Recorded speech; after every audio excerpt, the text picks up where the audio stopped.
Bienvenue sur la chaîne de la PPM. Dans cette vidéo, on va voir la définition du produit scalaire avec le projeté orthogonal.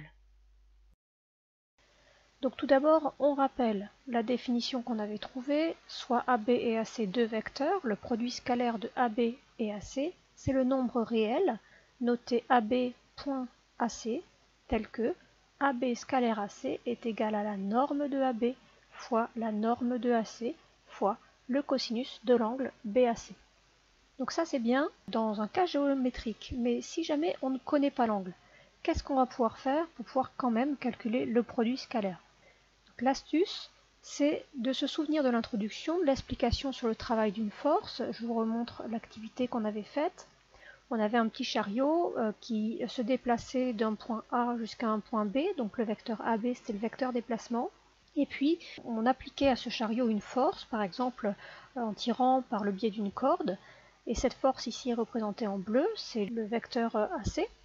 Et puis on avait vu comment la force travaille par rapport à cet objet. Donc comment on s'en était sorti? On avait dit qu'il fallait décomposer le vecteur qui correspondait à la force suivant une composante qui était le long du déplacement et une composante qui était perpendiculaire au déplacement.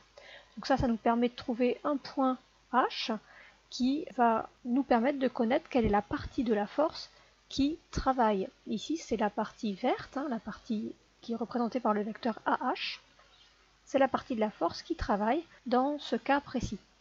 On a vu aussi que, quelle que soit la force, qu'elle soit collinaire ou non au déplacement, on avait de toute façon le point H qu'il était possible de tracer toujours en décomposant la force le long de la direction du déplacement. On avait vu aussi qu'il y avait un cas particulier qui était lorsque la force était perpendiculaire au déplacement et que dans ce cas-là, le travail est nul.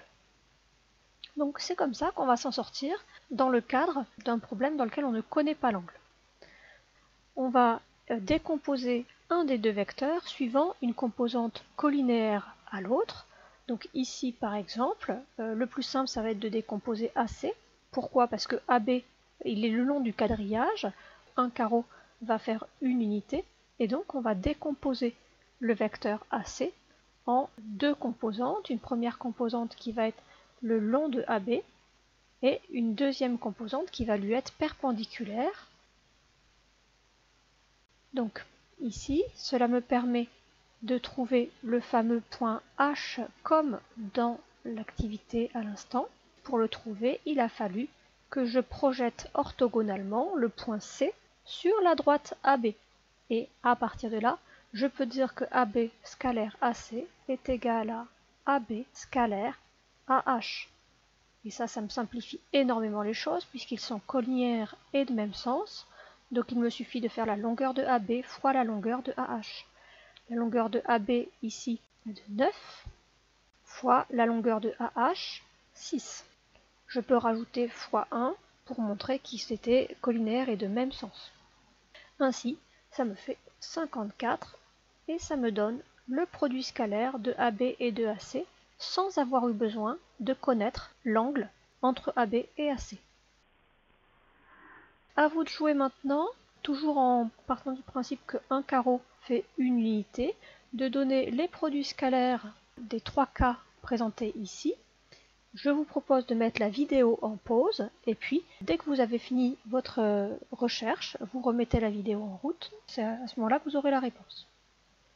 Donc voilà, normalement vous avez remis votre vidéo en route et on va pouvoir décomposer ces vecteurs. Dans le premier cas, on se rend compte que DE est le long des carreaux de quadrillage, donc je vais décider de décomposer DF, le long de DE et perpendiculairement à DE. On trouve donc un point H et je vais donc remplacer DF par sa composante le long de DE. Donc DE scalaire DF est égal à DE scalaire DH. Ces deux vecteurs sont collinaires et de même sens. Pour trouver le produit scalaire, il suffit que je multiplie les normes, donc 6 fois 2 fois 1 si vous voulez le faire apparaître, ce n'est pas obligatoire. Et donc le produit scalaire ici est de 12. Dans le deuxième cas, KL est le long des quadrillages, je décide donc de décomposer KG. J'obtiens donc que KG scalaire KL est égal à H scalaire KL, et comme ces deux vecteurs sont collinaires et de sens contraire, leur produit scalaire va être le produit des longueurs multiplié par moins 1, donc moins 21. Enfin, le dernier cas, je peux décider de décomposer MS dans la direction de MP ou le contraire. Je peux aussi directement conclure MP scalaire MS est égal à 0 car les deux vecteurs sont orthogonaux. Donc de façon générale, on peut projeter orthogonalement un des vecteurs sur la droite portant l'autre pour trouver la composante qui est utilisée dans le produit scalaire. Ça nous donne une propriété équivalente à la définition. Dans les deux cas qui peuvent nous intéresser ici, je vais avoir ici OA scalaire OB qui va être égal à OA scalaire OH. J'ai décomposé OB avec une composante collinéaire à OA. Et donc ici ça fait OA fois OH. Fois 1 si vous voulez le rajouter, ce n'est pas obligatoire. Et puis ici, OA scalaire OB. On décompose OB et donc on obtient OA scalaire OH. Et étant donné que ces deux vecteurs sont collinéaires et de sens contraire, on va obtenir la longueur OA fois la longueur OH fois moins 1.